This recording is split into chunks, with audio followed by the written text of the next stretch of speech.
자, 우리 이제 바울이 오늘 말씀에 의하면 이제 항해를 하는 도중에 우리가 지금 한 3주째 이 27장 본문을 보고 있는데요. 이제 큰 풍랑을 만나게 되는 것입니다. 유라굴로라고 하는 광풍을 만나게 된 거죠. 그래서 그 광풍으로 말미암아서 큰 어려움에 빠지게 되는데 그 배가 소위 말하면 조종할 능력을 상실하게 되는 것입니다.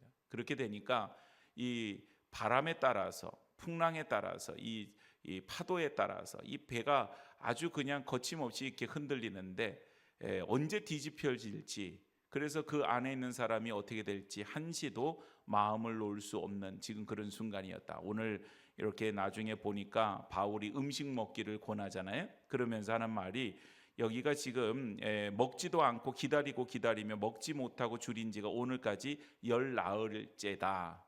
그러니까 이 14일, 이 거의 보름이 되는 이 시간들 동안 배 안에서 지금 그 풍랑 가운데 지금 어찌할 바를 모르고 있는, 그래서 뭘 먹는 것도 먹을 수가 없는 지금 이제 그런 지경에 이르는 그런 것입니다. 여러분, 우리가 이런 일을 경험할 때에 참 시간이라고 하는 것이 어떤 때는 되게 짧게 느껴지는 시간, 또 어떤 때는 되게 길게 느껴지는 시간들이 우리 가운데 있지요.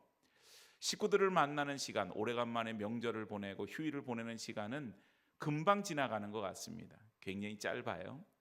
그런데 우리가 어려운 일을 만나는 그 시간들은 똑같은 시간을 경험을 해도 되게 길게 느껴질 때가 있어요. 그래서 언제 이 어려움이 끝날 것인가, 참 그 시간들이 하루가 천년 같은 그런 느낌으로 보낼 때가 있는 것이죠. 오늘 14일 동안 이들이 배에서 풍랑을 만나서 헤맬 때 얼마나 그 마음이 어렵고 힘들었겠나. 육신적으로는 육신적인 대로 제대로 먹지 못한 가운데서 탈진에 이르기까지 거의 죽을 지경에 이르는 그런 지금 상황인 것이고, 또한 그 죽음 앞에서의 어떤 공포심, 이것을 우리가 생각해 볼 때 잠도 제대로 못 잤을 것이고, 그리고 한치 앞을 내다볼 수 없는 그런 가운데에서 14일을 보냈던 그들의 고통을 우리가 생각을 해볼 수가 있습니다. 누구든지 이런 상황에 빠지면 소위 말하면 멘붕이라고 하는 것을 경험하게 되죠. 여러분, 멘붕이 뭔가요? 그런 말 쓰는 거 아시죠? 멘붕. 아이들이 많이 써요. 멘붕이다. 그 멘붕이라고 하는 말은 멘탈이 붕괴되었다, 뭐 그런 말이거든요. 이게 뭐 그냥 그 옛날식 표현을 하면 그냥 거의 정신줄을 놓은 거예요. 뭘 어떻게 해야 될지도 모르겠고, 지금 길도 없고 방향도 못 찾겠고, 그냥 완전히 뭐 그런 가운데 놓여진 것이 멘붕, 이 멘탈이 붕괴되었다, 정신줄을 놓았다, 뭐 그런 의미가 됩니다. 이런 상황이 되면 사람들에게 있어서는 그 위기를 모면하는 일에는 어떤 수단과 방법을 가리지 않고서라도 그걸 극복해내려 그래, 이겨내려 그래요. 자, 그런데 우리가 사람이라고 하는 것은 항상 위기 앞에서의 모습과 위기가 끝난 다음의 모습이 다르잖아요. 그래서 우리의 습관은 하나님 앞에서 위기의 순간에는 말 그대로 물에 빠진 사람 지푸라기라도 잡는 심정으로 하나님 앞에 간절함이 있지만, 그것이 끝난 다음의 모습은 때로는 다시 우리가 죄악 가운데 있었던 원래의 모습으로 돌아가는 우리의 모습이 있습니다. 어떤 사람이 배를 타고 가다가 거센 풍랑을 만났다 그래요. 그래서 이게 배가 뒤집혀지기 지금 일보 직전인데, 이분이 뭐 하나님을 평소에 믿고 기도 생활을 하는 그런 사람은 아니었는데 오죽 지금 다급해졌으면 하나님 앞에 부르짖어 기도했다 그럽니다. 하나님, 제발 이번 한 번만 살려주시면 제가 가지고 있는 전 재산을 다 기부하고 그리고는 새 사람이 되겠습니다. 그리고는 막 그 앞에서 살려만 달라고 그러고 얘기를 했대요. 그런데 기도하고 나서 보니까 갑자기 바람이 잠잠해지더랍니다. 바람이 잠잠해지니까 풍랑도 좀 잠잠해지고 이제 살만하더랍니다. 그래서 저기 육지가 보여서 이제 그 육지에 내릴 그런 순간을 맞이하게 되는데, 그때서야 이 사람 정신이 돌아왔어요. 내가 무슨 말을 한 거지? 그리고는 그 다음에 그런 얘기를 합니다. 하나님, 아까 한 말은 없던 걸로 하면 안 될까요? 그러더래요. 그때는 정신이 혼미해서 그런 얘기를 했다고. 여러분, 이게 뭐 남의 나라 얘기가 아니라 사실 우리의 모습이 이런 모습이 있는 거죠. 급할 때는 하나님을 붙들고 급할 때는 주의 은혜를 구하지만 이 문제가 해결된 다음에는 언제 그랬냐는 듯이 우리가 옛 습관, 옛 사람으로 돌아가는 그런 모습이 있는 것이죠. 오늘 본문의 배경을 보면은 우리가 재난 영화에서 보듯이 사람들의 어떤 그런 각자의 특색들이 다 드러나요. 여기에 보면 뭐 뱃사공들은 막 도망가려고 하는 그런 모습들도 있었고, 또 이제 제수들 도망가면 안 되니까 아예 이들을 죽이자고 말했던 그런 이제 군인들도 있었고, 또 그런 가운데에서도 중심을 잡고 바울을 살리기 위해서 애썼던 그런 백부장도 있고요. 또 어떻게 보면 그 중에서 제일 돋보이는 사람은 누굽니까? 사도 바울이에요. 지금 죄수의 신분으로 그 가운데 있는데 사람들에게 와서 먹으라고, 괜찮다고 먹으라고 그러면서 격려하고 머리카락 하나까지도 잃을 자가 없다 그러면서 그들을 위로하고 격려하는 바울의 모습도 있습니다. 오늘 여러분, 우리에게 있어서 항상 이 위기의 순간은 그 사람의 본질이 드러나는 순간이죠. 어떤 사람은 아까 말한 것처럼 어려움에 처했을 때, 위기의 순간에 그냥 물에 빠진 사람 지푸라기라도 잡는 심정으로 하나님 앞에서 온갖 다 이제 그 약속을 합니다. 근데 끝난 다음에는 소용이 없지요. 오늘 우리에게 있어서는 그런 삶의 자세도 아닐 것이고, 또 오늘 이기적으로 나만 살겠다고 도망하려고 했던 그런 그 뱃사공의 모습이 되어서도 안 될 것이고, 또한 자기의 어떤 책임 때문에 죄 없는 그 목숨을 이렇게 살려둬야 되는 그런 제수들을 함부로 죽이려고 했던 군인들처럼 지금 그렇게 판단력을 잃어버린 그런 모습이 되어서도 안 될 것이고, 오직 사도 바울의 모습 속에서 우리가 걸어가야 될 그런 삶의 모습을 발견하게 됩니다. 절망 가운데서 희망을 전해줄 수 있는 사람. 요즘 시대가 그렇잖아요. 아까 우리 권사님 기도하셨는데 요즘 각 교회들마다 교회 학교가 없고, 뭐 교회 학교뿐만이겠어요? 교회 전체가 이렇게 한국 교회가 침체 직면에 놓여져 있는 그런 순간들을 맞이하게 되죠. 그런 가운데에서도 우리가 절망에 빠져 있는 사람이 아닌 교회 내에서도 절망 가운데 있는 사람을 이렇게 세워주는 희망이 되어지는 사람, 세상 속에서도 어둠 가운데 있는 이 세상 가운데 참 헤매고 있는 많은 사람들에게, 그들에게 희망이 되어줄 수 있는 사람. 오늘 바울이 그랬듯이 나는 힘도 없고 나는 연약하지요. 바울도 죄수였습니다. 그러나 바울에게 있어서는 하나님으로부터 받은 말씀이 있었기 때문에 그 말씀을 붙들고 거기에 있는 모든 사람에게 희망을 선포하는 그런 사람으로 섰다. 그래서 바울의 말처럼 나중에 제일 마지막 절, 우리가 오늘 본문 마지막 절에 보니까 뭐라고 되어 있습니까? 사람들이 다 상륙하여 구조되니라. 하나님의 말씀은요, 반드시 말씀대로 이루어지는 줄로 믿습니다. 오늘 우리가 믿는 믿음이라고 하는 것은 그거죠. 성경에 있는 것이 그냥 여기에 있는 문자에 있는 말씀이 아닌, 오늘 우리에게 하나님의 말씀은 반드시 이루어집니다. 왜냐하면 하나님의 말씀은 살아있기 때문입니다. 오늘 여러분, 그 하나님의 말씀을 먼저 접한 바울은요, 그렇게 담대하게 선포할 수가 있었던 거예요. 오늘 저와 여러분들도 동일하지 않습니까? 하나님의 말씀을 우리는 먼저 알고 있습니다. 하나님께서 우리에게 말씀하여 주셨던 것, 하나님께서 설교 시간을 통하여서 내가 성경을 읽을 때에 하나님이 우리의 마음 가운데 주의 말씀으로 우리 가운데 말씀하여 주셨던 것, 그것이 어떻게 그냥 지나가는 말씀이겠어요?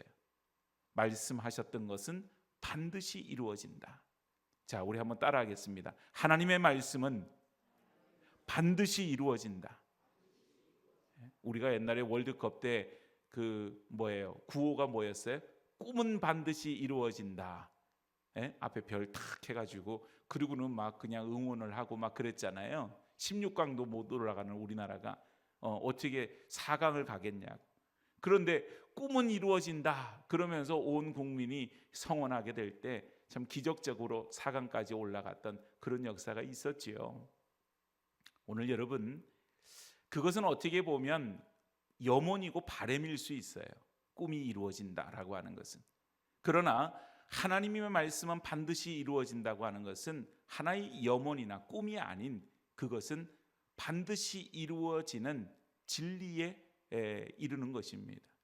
그렇기 때문에 오늘 우리 가운데 주의 말씀을 품을 때에 우리는 절망 가운데 희망을 전하는 사람으로 서게 될 것이고, 우리의 위치에 상관없이 하나님의 말씀 앞에 우리가 사로잡힌 바 되었을 때 바울처럼 이런 담대함으로 전하는데, 그 이후에 하나님의 말씀에 대한 책임은 하나님이 지신다고 하는 사실입니다.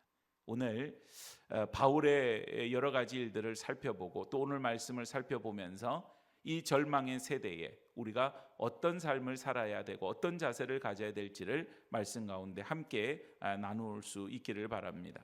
먼저 우리가 첫 번째 기억해야 되는 것은 자기중심적인 이기주의를 경계해야 된다라고 하는 것입니다. 오늘 여러분, 이 시대는 너무나도 자기중심주의로 흘러가고 있지요. 근데 여러분, 이 자기중심주의라고 하는 것은요, 항상 모든 것에 자기 위주잖아요. 그게 이제 이기주의인데, 그것은 언제 때부터 그렇게 사람들이 이기적이었을까요? 기억하십니까? 바로 아담과 하와가 범죄한 이후부터였어요. 선악과를 먹은 아담과 하와에게 하나님께서 먼저 아담에게 묻습니다. 이거 왜 먹었냐고 묻습니다. 그랬더니 아담의 대답은 하나님의 말씀에 내가 순종하지 못해서 내가 죄를 지었습니다가 아니라, 회개가 아니라, 하나님이 나에게 주신 이 여자가 내게 줌으로 내가 먹었습니다. 그 표현이었어요. 그러니까 죄악 가운데 있었던 아담은요, 그 모든 책임을 누구한테 돌려요? 하와한테 돌려요. 자기중심적이었던 것입니다. 하와한테 묻죠. 너는 왜 먹었느냐? 뱀이 나를 꼬드김으로 내가 그것을 먹었습니다. 책임을 뱀에게 돌리죠. 자기 잘못이라고 얘기하는 사람이 아무도 없어요. 그게 바로 자기중심적인 모습, 죄의 결과로서 나오는 모습의 시작이었습니다. 그래서 가인과 아벨, 나중에 아담과 하와의 아들이었던 가인과 아벨이 이제 그 형 가인이 동생 아벨을 죽이지요. 이유가 뭐였어요? 동생의 제사는 하나님 받으시고 내 제사는 안 받았다는 거예요. 그래서 그 일이 분노가 되고 동생을 시기하고 최초의 인류의 살인 사건이 일어나게 됩니다. 그것도 자기중심적인 일이었어요. 오늘 여러분 아까 말했죠. 27절에 32절까지의 말씀을 보니까 배가 육지에 가까이 와요. 이제 보니까는 여기에서 머뭇거리다가는 이 배가 좌초가 되게 될 것이고, 그랬다가는 이 배에 있다가 그냥 꼼짝없이 죽겠구나, 그런 생각이 들게 되어진 거예요. 오늘 여기 보니까 28절에 물을 재어보니까 처음엔 20길이었대요. 그 다음에는 얼마예요? 15길이었대요. 여러분, 이게 얼마나 깊은 물이겠어요. 그런데 물이 잔잔하지 않습니다. 아직까지도. 그런 가운데 저기 보니까 조금만 절로 가면은 이제 육지가 있고 그러면은 우리의 목숨을 구명할 수 있을 것 같은데, 그 배 안에는 뭐가 있었겠어요? 여기에 보니까 거룻배라고 하는 배가 있어요. 거룻배. 이 거룻배가 뭡니까? 배 안에 있는 구명정 같은 거예요. 그러니까 큰 배는 바로 이제 바닷가 이 육지에 댈 수가 없으니까 조금 떨어진 곳에 이 큰 배를 대고서는 그 거룻배를 이용하여서 육지로 나가는 거죠. 지금처럼 항구가 있는 것이 아니니까. 그래서 이제 그 거룻배를 보니까, 거룻배에 여러분 그 배에 있는 사람이 어떻게 다 타요? 276명이 되는 그 사람들이 탈 수가 없는 거예요. 그러니까 이 선원들이 서로 간에 눈짓을 해가면서 작전을 짭니다. 우리끼리 저거 타고 도망가자. 그리고는 그 이제 생각을 하게 되어지는 거예요. 그런데 오늘 바울이 백부장한테 말하죠. 이 사람들이 배에 있지 않으면 너희가 구원을 얻지 못하리라. 그래서 그 거룻배의 줄을 끊어버려요. 살면 다 같이 살고 죽으면 다 같이 죽는다. 근데 바울에게는 사실은 죽는다라고 하는 것보다 하나님 말씀에 의해서 우리가 다 살게 될 건데 왜 저렇게 자기들의 목숨만을 구명하기 위해서 도망가려고 하느냐. 저들이 없으면 지금 배가 조종이 안 되잖아요. 그러면 정말 큰일이 나는 거예요. 그래서 그런 일들 속에서 오히려 이 사공들처럼 공동체를 배신하는 그런 일들이 있더라. 오늘 여러분, 타이타닉호가 침몰할 때 그런 일이 있었다 그래요. 어떤 귀족은요, 자기의 보석함을 챙기기 위해서 자기가 들어간 게 아니라 자기 시녀를 다시 배에다가 집어넣고서 그거 가져오라고 시켜놓고 자기는 구명정을 탔다 그래요. 그런 사람도 있어요. 그런데 배가 끝까지 침몰하는 그 순간까지 거기에 남아있던 악단들은 4주를 가까이 하게 하면 그 찬송을 연주하면서 패닉 상태에 빠져 있는 사람들을 격려하고 위로했다고 그러죠. 오늘 여러분, 우리가 위기 순간에 어떤 모습을 보이는가? 나만 살겠다고 거룻배를 내리는가? 오늘 가정이 어려울 수 있고, 교회가 어려울 수 있고, 사회가 어려울 수 있고, 직장이 어려울 수 있습니다. 그러나 그 가운데에서 우리가 나만 살겠다고 그렇게 생각을 한다면 희망이 될 수가 없는 거예요. 하나님은 우리로 하여금 어떤 위치에 놓여지기를 원할까요? 바로 그 고난의 자리라 할지라도 그 자리를 지키는 것을 하나님은 기뻐하실 것입니다. 그래서 여러분, 어려울 때일수록 자기 자리를 잘 지켜야 돼요.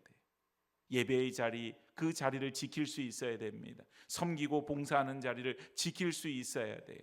하나님 앞에서 우리가 우리에게 주어진 그 자리를 잘 지키는 것, 그것이 바로 헌신의 시작이라고 하는 것입니다. 그 자리를 지키는 그런 책임감이 오늘 바울에게 있어서 가장 중요한 희망의 시작점이 되었다. 바울은요, 그것을 눈치채고서는 나도 데리고 가달라고, 그리고는 그 앞에 가서 그렇게 속삭이지 않았어요. 오히려 지금 살 길이 뭔지, 여기 있는 다 276명의 사람들 하나님 분명히 살리시겠다고 말씀하셨는데, 바울의 손에 주셨다고 말씀하셨는데 어떻게 살릴 것이냐, 거기에만 마음이 있었어요. 오늘 여러분, 하나님의 교회나 우리 가정이나 일터나 어디나 다 공동체입니다. 그 가운데에서 우리가 생각할 때에는 이기적인 마음을 품기가 쉬워요.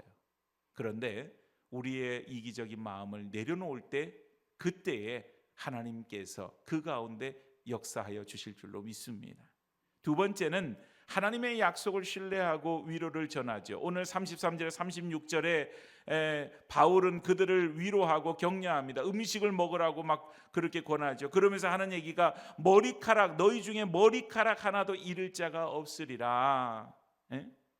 도대체 바울은 어떻게 이렇게 당당하게 말할 수 있었냐는 거죠.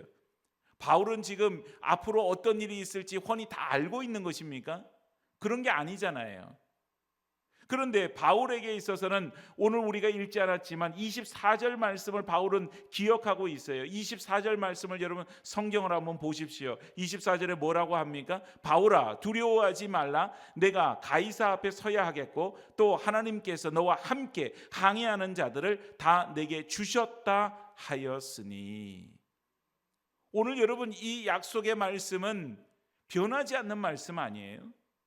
그러니까 하나님의 이 약속의 말씀을 믿기 때문에 바울은 그냥 50%만 믿는 게 아니에요. 100% 이 말씀을 믿는 거예요. 그래서 바울은 그들을 위로하고 격려할 수가 있었어요. 오늘 여러분, 절망의 순간에서 희망을 주는 사람은요, 팩트가 아니에요. 뭘 보는 거예요? 약속을 보는 거예요.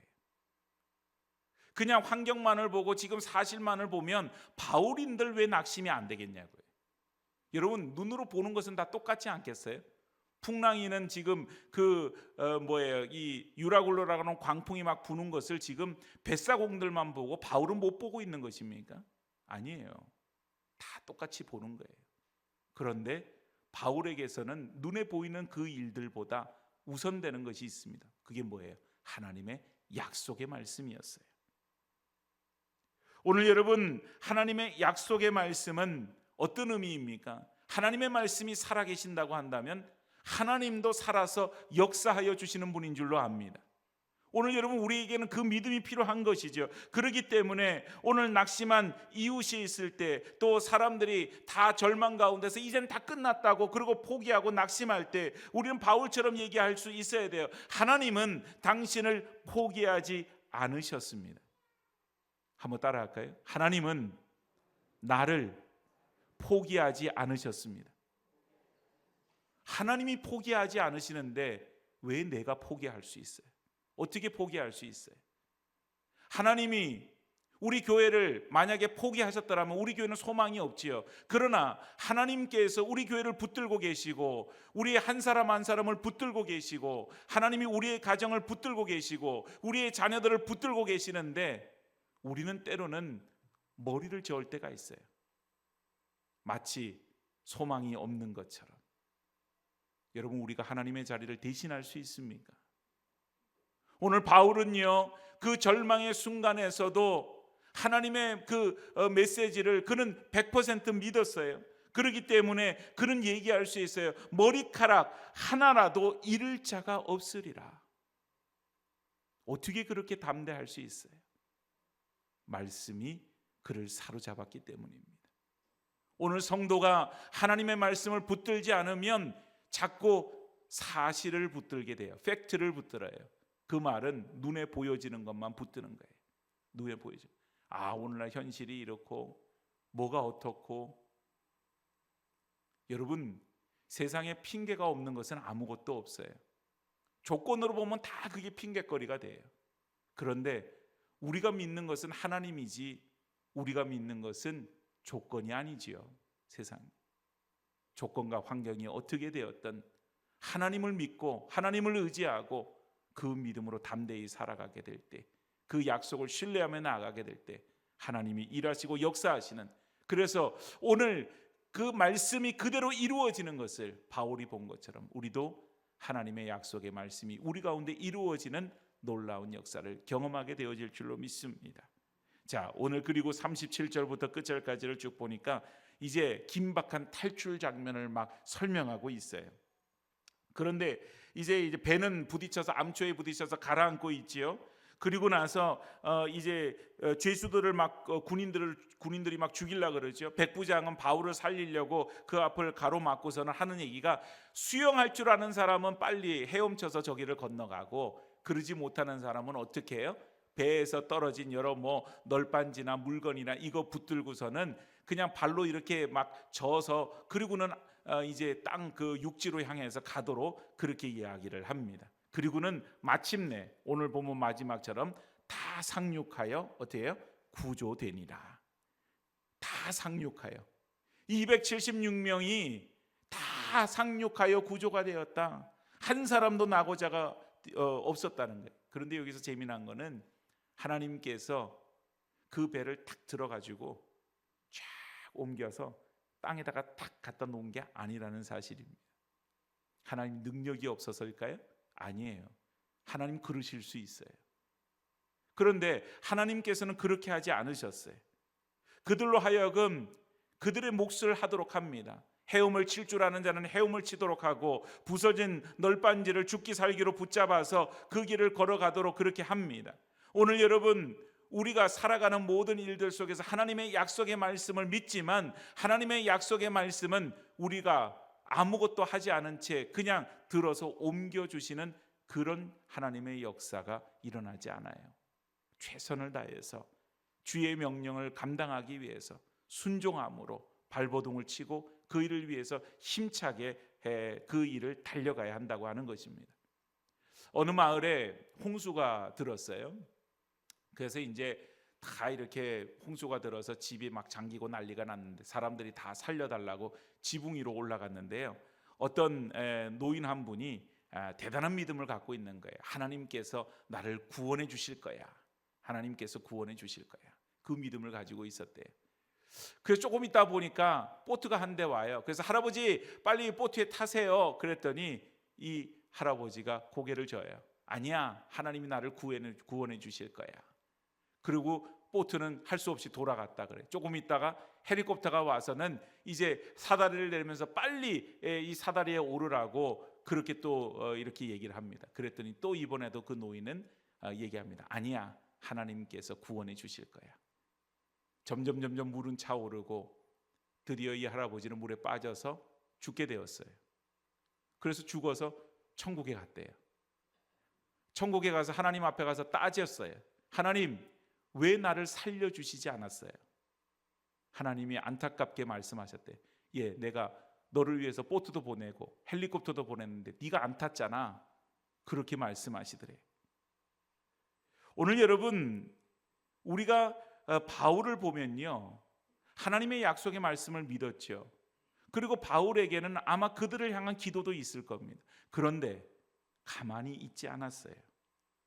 오늘 여기 보니까 38절 말씀을 보면요, 모든 음식을 배불리 먹고 나서 밀을 바다에 버려서 배를 가볍게 하였다, 이런 일들도 하는 거예요. 최선을 다해서 자신들의 일을 하는 거예요. 사람들에게 음식을 먹여서 기력을 보충시키기도 하고, 낙심에 빠진 사람들에게 용기를 불어일으켜 세우기도 하고, 그렇게 합니다. 신앙이라고 하는 것은 현실 도피를 하는 게 아니에요. 가장 신앙적인 것은 오늘 하루를 우리가 성실하게 하나님 앞에서 살아가는 일일 것입니다. 오늘 여러분, 사람들을 보세요. 부서진 널빤지 하나를 붙들고 살기 위해서 헤엄을 치는 것입니다. 오늘 하나님께서는 그 널빤지를 통하여서 구원으로 인도하여 주세요. 오늘 우리에게 최선을 다하는 삶은 비신앙적인 게 아닙니다. 오히려 하나님께서 우리를 하여금 그 일을 하도록 하시는 거예요. 그래서 여러분, 성도는 자기가 맡겨진 모든 일들, 이것은 교회일 뿐만 아니라 가정이든 학교 일이든 세상 일이든 뭔 일이든 그것을 최선을 다해서 우리는 해야만 합니다. 오늘 본문의 주인공은 바울입니다. 276명의 생명이 바울 한 사람의 그 믿음과 용기 덕분에 살았다 해도 과언이 아니었어요. 세상은 유라굴로 같은 광풍으로 우리를 참 두려움에 떨도록 만들죠. 그런 가운데 바울처럼 저와 여러분들을 이 세상 가운데에서 희망을 주는 사람으로 부르셨어요. 그래서 여러분, 오늘 우리가 세 가지를 기억해야 돼요. 첫 번째는 이기적인 마음을 버리고 공동체를 먼저 생각하라. 세상은 거꾸로예요. 공동체가 어떻게 되든지 말든지 내가 먼저 사는 게 중요하지만 우리는 아니에요. 이기적인 마음을 버리고 공동체를 먼저 생각하라. 두 번째는 세상의 뉴스보다는 하나님의 약속을 더 신뢰하라. 우리가 믿는 것은 하나님이지 세상의 뉴스가 아닙니다. 세 번째는 주어진 상황에서 끝까지 최선을 다해 널빤지를 잡고 앞을 향해 나아가라. 오늘 우리에게는 그런 신앙의 자세가 필요한 것이죠. 오늘 우리가 어디에 놓여져 있든지 간에, 오늘 바울이 서 있을 때 바울 때문에 사람들이 구원을 받은 것처럼 여러분 한 사람 한 사람 때문에 여러분 자신이 사는 것뿐만 아니라 여러분들의 식구들이 살고, 또한 여러분들의 일터에 있는 그런 동료들이 살고, 또한 하나님의 교회가 우리 모든 성도들 한 사람 한 사람으로 말미암아 살게 되어지는, 그런 소망을 얻게 되어지는 놀라운 역사가 일어나기를 소망합니다. 오늘 마지막 구절 마지막 부분, 마침내 다 구조되니라, 이런 승리의 선언이 우리의 삶 속에 흘러넘칠 수 있기를 주의 이름으로 축복합니다.